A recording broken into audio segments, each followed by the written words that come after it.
everybody, Prepper003 here today with another firearms related video for you. And this one is going to be just a little bit different in the overall topic, because normally when we all think about trying to develop and collect an arsenal worth, and that's kind of in quotes there, of firearms for a variety of uses in an SHTF scenario, we try to think of having multiple firearms for family members, or maybe for some people that will join your group later or that are part of your group and don't have firearms already. So we try to keep expanding our arsenals and trying to get as much as we can in firearms and defensive capabilities as possible. But today I'm going to give you guys 4 different topics on why that might not be the best case for you as a prepper in the overall scheme of things.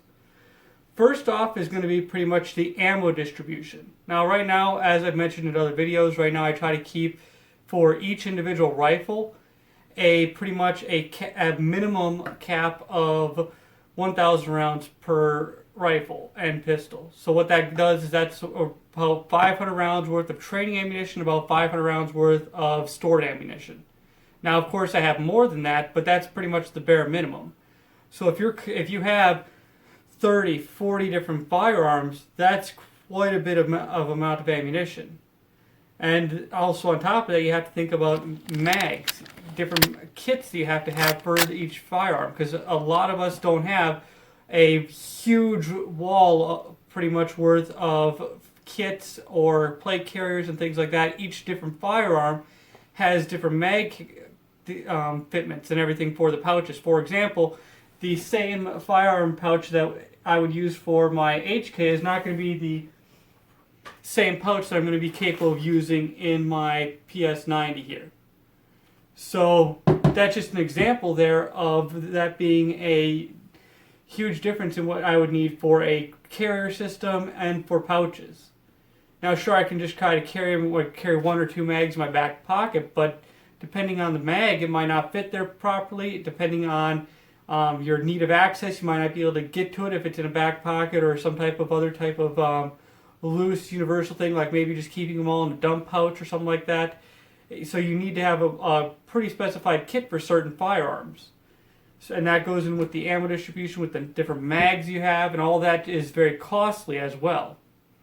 So, and this is also something that I've been considering as well myself, of well limiting my own arsenal. So, now going down into weight. And as I mentioned earlier, with all of that ammo, all of that mags, all the kit, and all the different firearms, that is a lot of weight that you are having to now transfer into your bug out scenario. Those tens of thousands of rounds are now something you have to try to mitigate into packing into your bug out vehicle or bug out vehicles, if you will, and are now having to find space for that as well. Because as you know, even in your ammo cans like these right here, they still take up quite a bit of space. Right here, this is just a small selection here, but as you can see, it can take up a very big amount of space, especially inside of a small vehicle. So that just limits your overall capacity for bugging out, which is going to be pretty much the next point, is that your bug out capacity is seriously diminished by the excess amount of firearms. If you're trying to, especially if you're using them in like Pelican cases and stuff like that, you're having to fill out 20 different cases, especially if you're having to double stack them if you just want to have 50 guns. Now sure, if we're not talking about pistols are a little bit more compact, and things like these right here are a little bit more compact, especially if you have SBRs, but still in the overall scheme of things, it's a lot of space you're having to fill along with the ammunition in your bug out vehicle. And it's especially erroneous if you have a huge amount of firearms you're trying to bug out to your bug out location on foot. Which kind of gets down into the final point of the video, and that's going to be arming your enemies. If you have 50 plus firearms and you only have 10 members of your family that is going to be bugging out with you, and on top of trying to transfer a crap ton of ammunition you might have in stock, now you also are having to deal with what firearms are you going to be leaving behind. And I know that a lot of you are like, oh, well, I'll just bury them or something like that, but you have to think, if you have to bug out in a very quick fashion, you might not have the time to dispense your firearms or to get rid of them. As we've seen in a lot of different natural disasters, people have had to bug out and leave without even getting a chance to go home. So that can be a very big threat to you, especially if you're having to leave those firearms there. Even if you do have them in a safe, it's been proven that even your most hardline and expensive safes can be broken into. Nothing is impenetrable. So it just takes a little bit of extra will and a little bit of extra elbow grease, but sure enough, bad guys, if they want it enough, they can get into those safes. Sure, they might damage some of the firearms on the inside, but you're still having them have access to now a huge amount of firearms and your ammunition. So that's just kind of a little bit of a food for thought kind of thing, is that if you're leaving a huge amount of firearms back at your home after bugging out, if there's a chance of you not being able to fully bug out with them, maybe trying to develop and try to plan into your overall arsenal and into your defenses, maybe a way of having to store some firearms that you already have your bug out location in a very secure location at your bug out location, something that's not going to be able to be easily broken into while you're not there.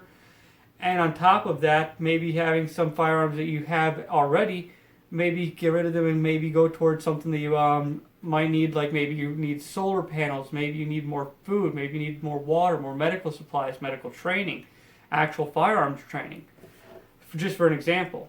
So that's just kind of a thing. Like, for example, for you guys, just for right now, I have this Scorpion Evo 3 here from CZ. Right now, this fills almost all of my PDW needs. Yet, just because I like the FN products and the P90, I went and got a PS90.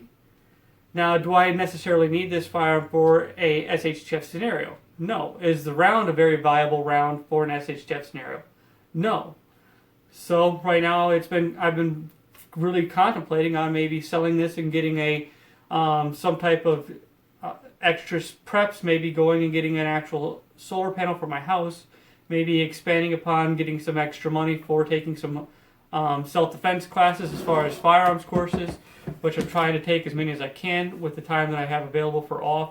But it's just an example that I myself am taking into consideration on trying to limit my own arsenal and trying to break that down to maybe selling some things to get other preps that I might need, other things that my family might need for a bug out scenario or bugging in, and just maybe trying to expand upon my knowledge as a prepper for self-defense or even for radio knowledge, medical knowledge, and so on and so forth.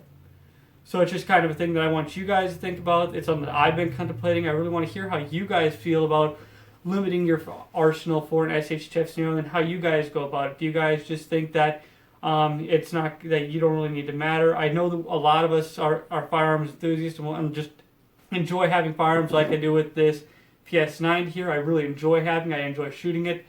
But it's just something that I want us to kind of think about as just a talking point here to really get out and to actually talk about. Because if a bug out scenario happens, I don't really think that I would be carrying the extra weight of this PS90 here.